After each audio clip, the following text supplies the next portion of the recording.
Starting on day 36, students will begin planning their own independent controlled experiments to investigate changes in temperature. Students will use simple materials to investigate these questions. They should focus their experiments around the relationships between some of these variables: the type of matter, the mass of a substance, and the change in temperature of a substance. Students should use simple, easily available materials like different types of coins or liquids, or different potentially insulating materials. A thermometer will obviously be helpful, but even without one, there are experiments that students can perform that measure time rather than temperature. In addition to writing their investigative question and materials list, students will also begin planning their experiments by identifying the independent and dependent variables as well as the controlled variables in their experiment. The independent variable is the one thing that the experimenter changes in an experiment. Here, the independent variable is the type of liquid added to each plant's soil. The dependent variable is the factor that is observed or measured in response to the changing independent variable. In this case, the dependent variable is the height of each plant. There might be multiple possible dependent variables in any given experiment. For example, here we could also observe the number of leaves that grow in each plant. However, it's crucial that there's only one independent variable per experiment. Otherwise, it's impossible to determine the cause of any change in the dependent variable. For example, imagine this experimenter changed the liquid added to each plant and the color of the light above each plant.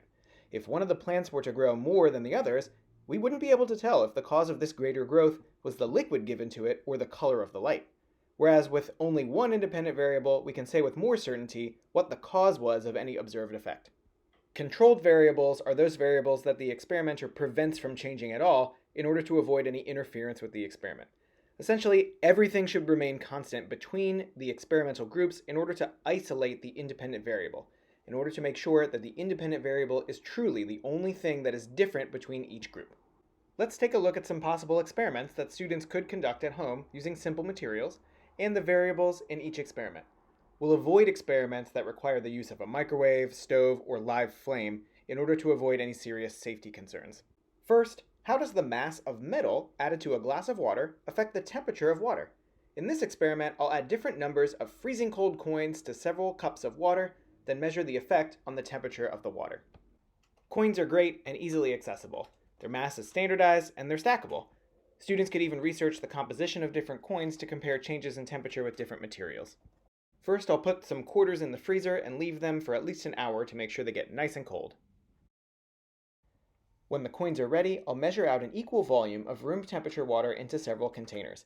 I'll also measure and record the temperature of the water before I add the coins so that I can compare the initial water temperature to the temperature later on. Next, I'll add the coins to the containers of water. I'm adding a different number of coins to each container. The first container gets 1 coin, the next gets 5 coins, and the third cup gets 10 coins. The last container gets no coins at all. This is my control. I want to make sure that any temperature change in the other containers can actually be attributed to the cold coins rather than just a natural or random change.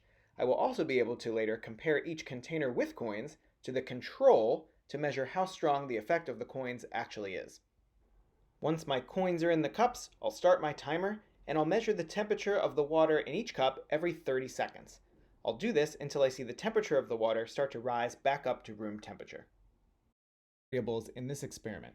The independent variable is the thing that I'm changing between each cup.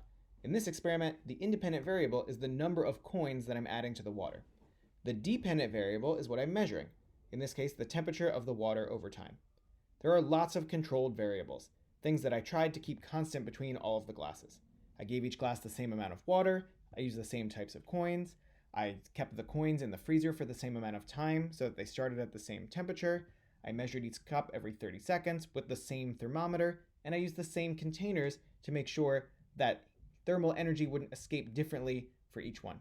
I also kept a consistent period for measuring, and I kept the containers in the same location. Here are some other versions of this experiment that students could do. They could use the same number but of different types of coins, so 10 pennies, 10 quarters, 10 dimes. They might put the same number of coins but into different amounts of water. So you could put 10 quarters into a half a cup of water, or 1 cup, or 4 cups. You could also put the same number of coins into different types of liquid. So you could try it with water compared to vinegar or oil, salt water, dish soap, or any other safe liquid to use. What about students who don't have a thermometer at home? There are plenty of experiments that students can design that measure time instead of temperature. One very simple one is to compare the time it takes for different sized ice cubes to melt. Here I have two different sized ice cube trays, and I made an even larger ice cube by filling a cup with some water and then keeping it in the freezer. For this experiment, I'll simply set the ice out, each cube in a different cup, and start keeping time. Once an ice cube is fully melted, I'll record the time it took in a data table. I'll consider the ice to be fully melted when there are no solid bits of ice left in the cup. Let's take a look at the variables in this experiment. Let's think, what am I changing between each trial? That's the independent variable, in this case, the size of the ice cube. What am I measuring as a result? The dependent variable, in this case, is the time it takes for each ice cube to melt. There are many controlled variables as always. First, I made sure to put the ice in the same type of container, so it's on the same surface, same amount of light on each one, and they're all in the same part of the room, so the temperature around each one is as close to the same as it's going to get. I also used tap water for each ice cube.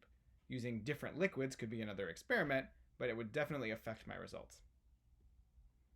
I also made sure to use the same criterion for each cup. Melted means that there's no solid ice left at all, so I was careful to check. Here are some other versions of this experiment that students might be able to do.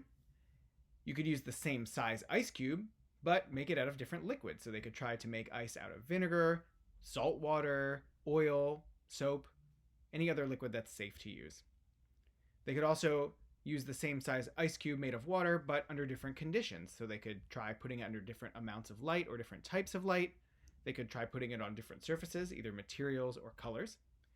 You could also reverse the experiment. Instead of seeing how long it takes for an ice cube to melt, you could see how long it takes for different things to freeze. You could use different amounts of water. Does it take a more amount of time for more water to freeze than less amount of water? Or you could try it with different liquids. Try to make ice out of oil, salt water, soap, etc. Of course, there are many other experiments that students could do at home. The only limits are their imagination, the materials they have available, and of course, safety. Students should avoid experiments that require heating up materials, as this can create major safety concerns, whether it be a microwave or on the stove. It will also likely be necessary to help excited students simplify their experiments, as they may try to plan an experiment with more than one independent variable. Make sure that students plan experiments that they can actually perform with materials they already have on hand at home, and help guide students to create experiments that are focused, using only one independent variable and probably just one dependent variable. Remind students that the goal is to investigate changes in temperature and help students maintain the focus of their investigation around that goal. And remember, even if the outcome of these experiments seemed obvious to you, it may not be so obvious to our students. Many of them are still developing their concepts of temperature or heat, and a simple experiment may help them form a better understanding.